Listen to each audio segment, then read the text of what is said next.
আসসালামু আলাইকুম। যেখানে ভূতের ভয় সেখানে রাত হয়, কথাটা যেন আজকে সত্যি হয়ে গেল। যেটাই ভাবছিলাম সেটাই হলো।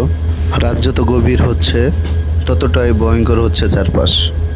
এরই মধ্যে আমাদের লোকোমোটিভ হুই স্লিপ করে লাউসারা পাহাড়ে আটকে গেছে। গভীর রাতে এক ভয়ঙ্কর যাত্রার সাক্ষী হলাম আজকে। চারপাশটা থমথম করছে, গা শিউরে উঠছে।